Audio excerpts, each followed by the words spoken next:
જય માતાજી, જય શ્રી કૃષ્ણ, જય શ્રી રામ. મિત્રો, શું હું આવી ગયો છું તમારી સમક્ષ એક નવો વિડીયો લઈને, જેનો ટોપિક છે કે હનુમાનજીએ લગ્ન કર્યા હતા કે નહીં.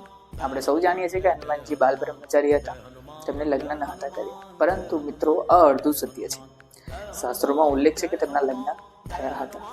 શાસ્ત્રનું નામ છે પરાશર સંહિતા. તેમાં એક કથામાં ઉલ્લેખ કરવામાં આવ્યો છે કે તેમને લગ્ન કર્યા હતા, પરંતુ તે બ્રહ્મચારી તરીકે ઓળખાય છે. તો મિત્રો, તમને જણાવીશ કે હનુમાનજી જે હતા તેમના ગુરુ હતા સૂર્યદેવ. સૂર્યદેવ પાસે હનુમાનજી 9 સિદ્ધિઓનું જ્ઞાન પ્રાપ્ત કરવા માંગતા હતા. સૂર્યદેવ ભગવાને તેમને ટોટલ 5 સિદ્ધિઓનું જ્ઞાન જે છે તે આપી દીધું હતું, પરંતુ બીજી 4 સિદ્ધિઓનું જ્ઞાન પ્રાપ્ત કરવા માટે તેમનું વિવાહિત હોવું ખૂબ જ જરૂરી છે.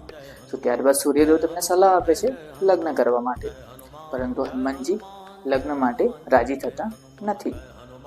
અને બીજી બાજુ તેમની જે બીજી 4 સિદ્ધિઓ હતી તેમનું જ્ઞાન પ્રાપ્ત કરવું ખૂબ જ જરૂરી હોય છે.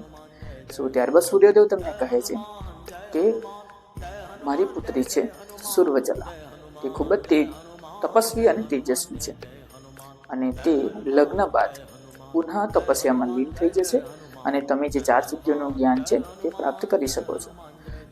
ત્યારબાદ હનુમાનજી જે છે તે લગ્ન માટે આગ્રહ કરે છે, એટલે રેડી થાય છે અને લગ્ન કરી લે છે. અને ત્યારબાદ સુર્વચલા જે છે તે પુનઃ તપસ્યામાં લીન થઈ જાય છે, અને હનુમાન દાદા જે છે તે 4 સિદ્ધિઓનું જ્ઞાન પ્રોપર પ્રાપ્ત કરી લે છે.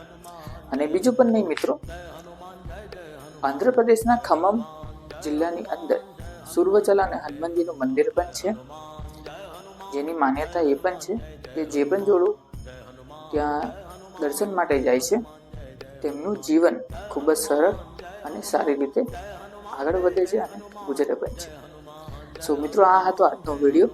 તમને ગમ્યો હોય તો લાઈક કરજો, સબસ્ક્રાઈબ કરજો અને ફોલો કરવાનું બિલકુલ ન ભૂલતા. જય માતાજી, જય શ્રી કૃષ્ણ, જય શ્રી રામ.